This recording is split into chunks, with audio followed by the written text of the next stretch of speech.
inaccurate. I'm in the transition meetings every day, and with President-elect Trump, Vice President-elect Pence, things are going very well, and they're going well from a couple of perspectives. One, how does the President-elect transition from his role as candidate to eventually becoming president in about 2 months?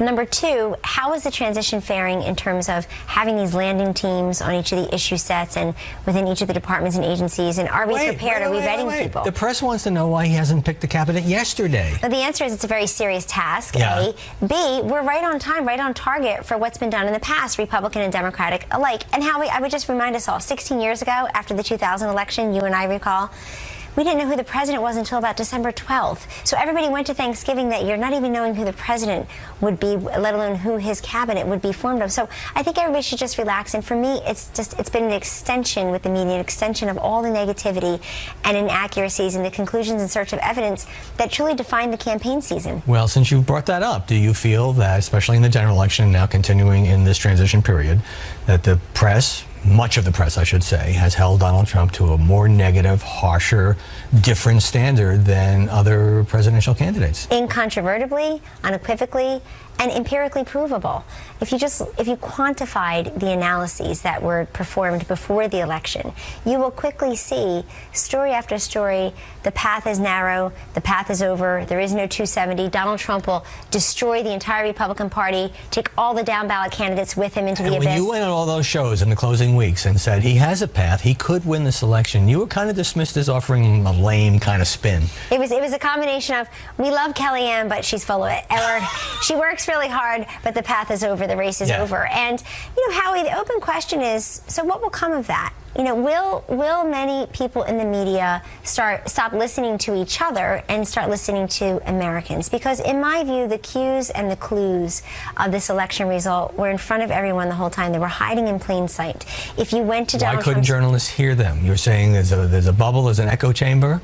Well, fundamentally speaking, one would think on paper that Hillary Clinton would have the best chance of being elected president. And for a while, I think that's true if you just looked at the fundamentals. Sure. Who would raise the most money? Who's hired the most staff? Who's best known in the country? Who has that, quote, D.C. resume filled of accomplishments that would qualify her? I think Jim Rutenberg from the New York Times put it best, and a few others like him, the Washington Post and other places, where these journalists literally admitted that Donald Trump compelled them to suspend objective standards of basic journalism, that their mandate was stop him at all costs. And so you see people orienting their reporting, orienting their polling questions that way. I have written that. Some of these journalists would say, well, we weren't trying to stop him, we were trying to fully vet him and investigate him. But look, Donald Trump has fired back. He tweeted several times at the, quote, failing New York Times this week, saying the paper looks foolish. But he told Leslie Stahl he was going to be restrained on Twitter, and if he used it at all. So is this going to remain a weapon of his against the media?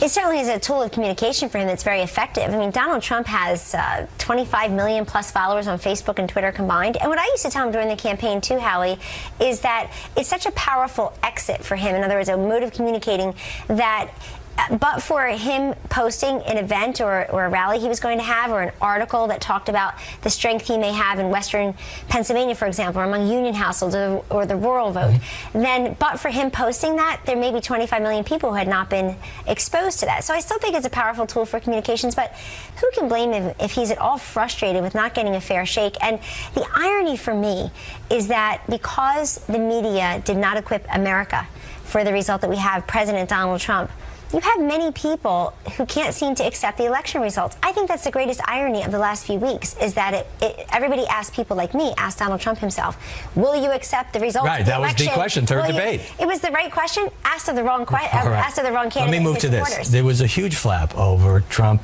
ditching his press pool and going out to dinner at the 21 Club with his wife.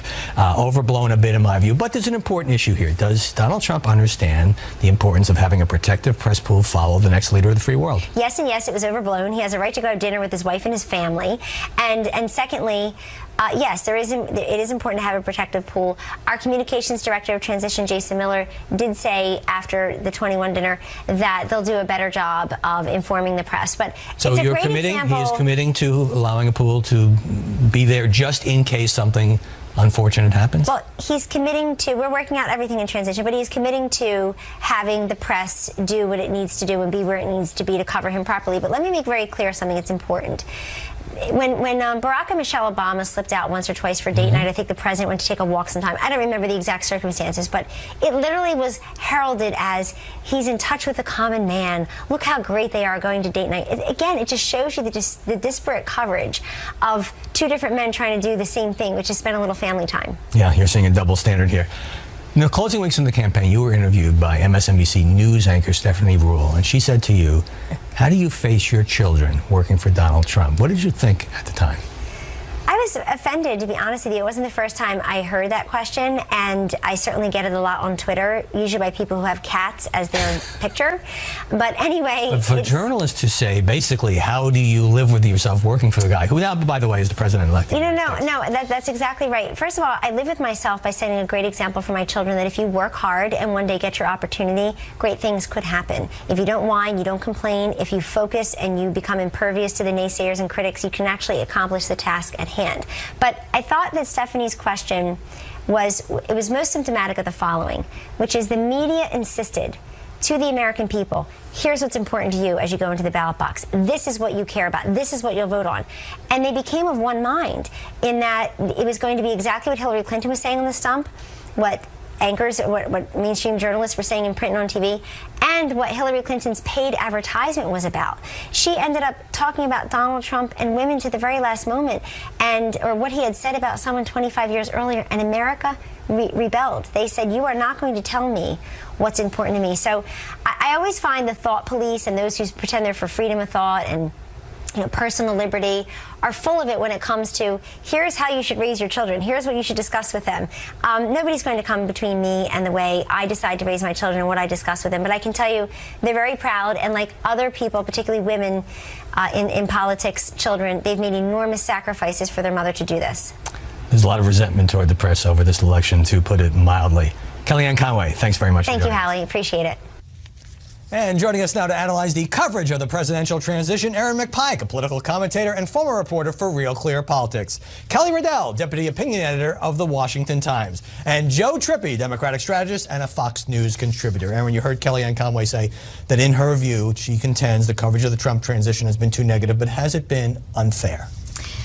It's hard to say. I think it may be a little bit unfair. Yesterday, at the beginning of Michael Smerconish's show on CNN, he said that my glass is now half empty, which I thought was unfortunate because we're just a week and a half into the transition, and the people voted for change, and it's important for even the press to keep an open mind.